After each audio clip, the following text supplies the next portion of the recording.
Martin Pošta made a mark on Prague in October when his Signal Festival of light installations and video mapping brought an estimated 250,000 people onto the streets over one weekend. The Croatian-born film school graduate and former director of Fresh Film Fest lives on Polská St in Vinohrady, right by Riegrovy Sady Park. On a bench overlooking the park's longest slope, Martin Pošta explains why he's chosen this particular spot to begin our tour of his Prague. First of all, it's really close from where I live. And second of all, there's this wonderful view which you don't get from any other part of town. You can see all the way across to the castle from here. All the way to the castle. And it's kind of kitsch view. It's really, from my point of view, it's the view of Prague, I guess. And then thirdly, I pass through here every day to my work, through Riegrovy. So it's like really kind of a hub for me in a certain way. Where we're sitting now, there's a big slope. What kind of scene do you see here in the summer, during the summer evenings in particular? I used to run for a long time a film festival called Fresh Film Festival. It takes place in August every year. And what we did is we turned this slope into an open-air cinema. So we built a screen in the center of the park. And there's this natural elevation, basically, what you have, so the viewers can just sit down, bring their blankets, grab a beer or wine or whatever, and enjoy the cinema, and indulge in the film we're playing. Also, of course, even when you haven't got the festival running, there can be maybe hundreds of people here. Yeah, it's this kind of, nice or bizarre, depending on the view you see it.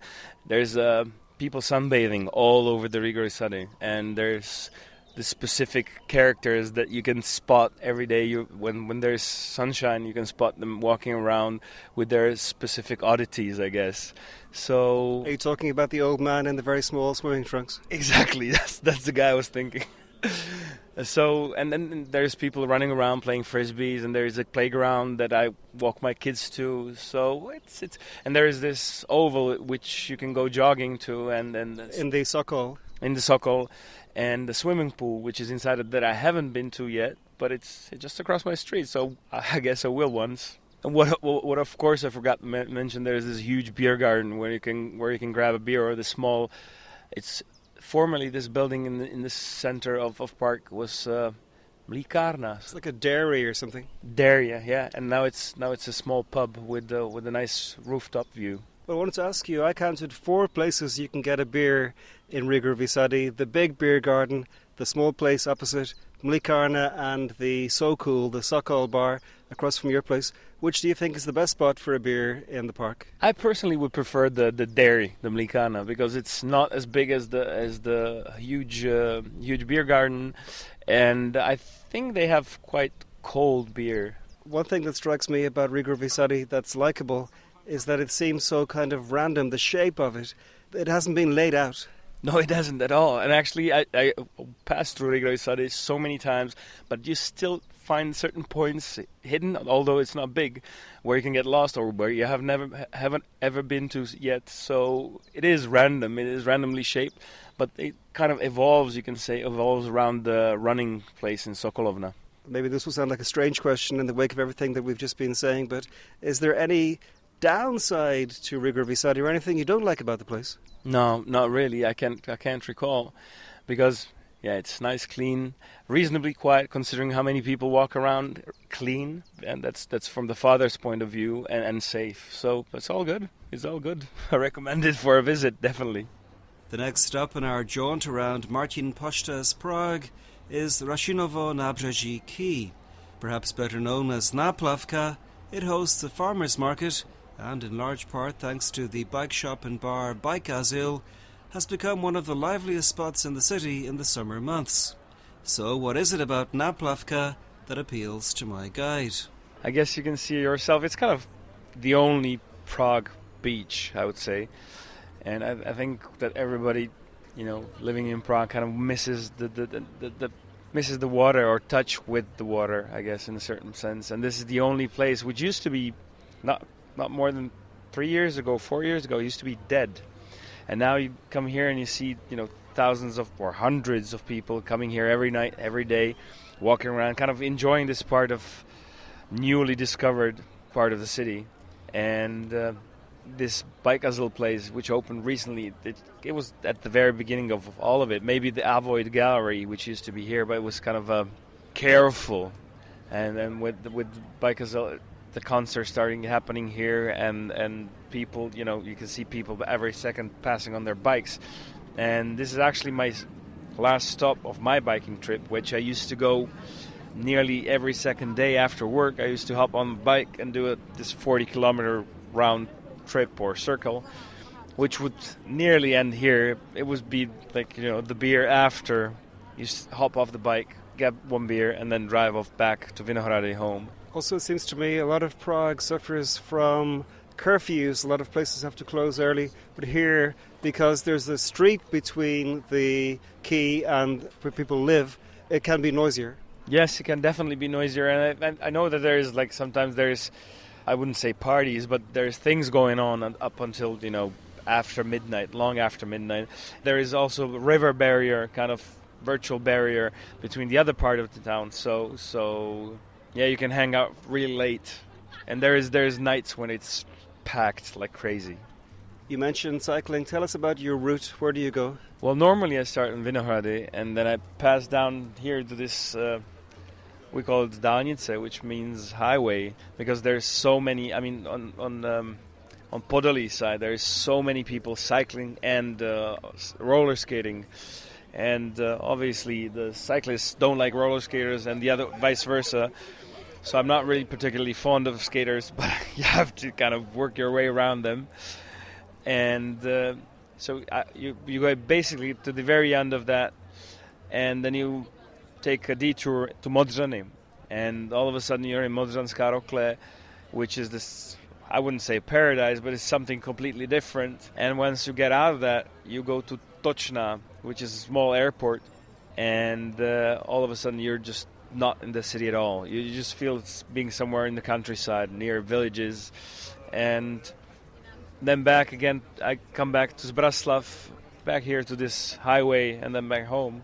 And it takes about 2.5 hours to do this 40-kilometer round trip, and it's so nice to get, you basically just switch off your brain. I put my headphones on and enjoy whatever, the sights and stuff. So it's really nice. Martin Pošta usually stops to grab a beer at Náplavka on the final leg of his long bike route. But when he's going out for an evening on the sauce, he regularly heads for Lokal on Dlouhá Street. Indeed, in its Výčep or tap room, there's a shelf where he and his mates have their own half-litre glasses. And it isn't hard to see why Lokal is his pub of choice in Prague.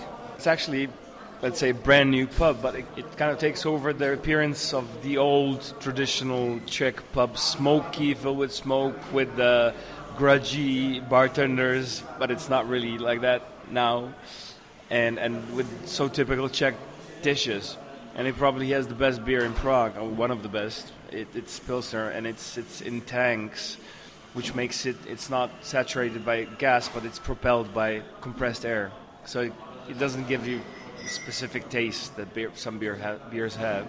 And we started going out with my friends here, and we meet basically every Monday here, and that kind of earned us a special place, which is called Stammgast.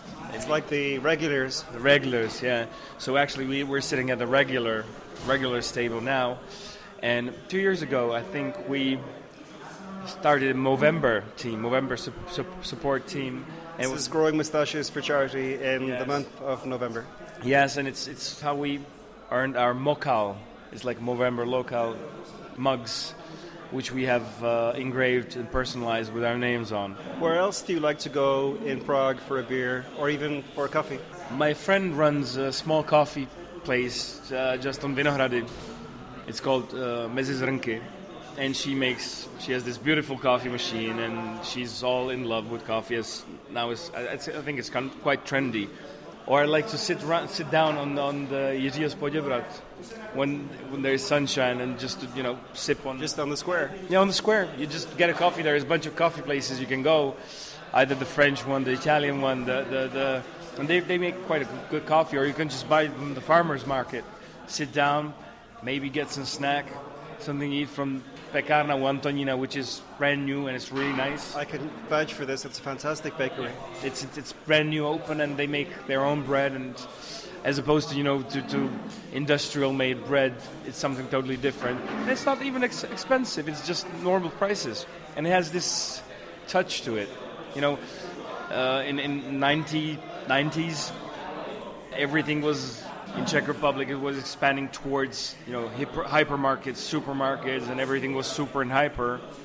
And I think finally now people are realizing that not everything that is super necessarily has to be super. So they're going back to the quote-unquote roots, and then finding the nice things about small bake shops or small butchers or farmers markets, which, I mean, it's really odd for me coming originally from Croatia, where farmers market was the market. There was no other market. And now finally you don't have to go to the supermarket to buy this pale, oddly looking tomato, which is not really a tomato. It's something grown in a foil. It's like a bag of water, basically. Basically is. Tell us, Martin, what pubs do you like going to in Prague, apart from Lokal? I really like this small. It's not a pub really. It's a bar, and it's in the very center of Prague. It's called Chili Bar, and it's run by friends, and the bartenders are friends. And it's really tiny. You can fit, I don't know, maximum 50 people. And I was actually celebrating there the birth of my twins, and I think we didn't fit it in, but there were over 100 people that came to this celebration. It was fun. Is that just off Melantrikova? Yes, it is just off Melantrikova. It's really hidden, and then tourists probably bump into it by coincidence, but it's really nice. It's usually very smoky inside, but you can come in at any time of the night, and it's normally open, and the bartenders are nice, and the prices are, I would say, not touristy.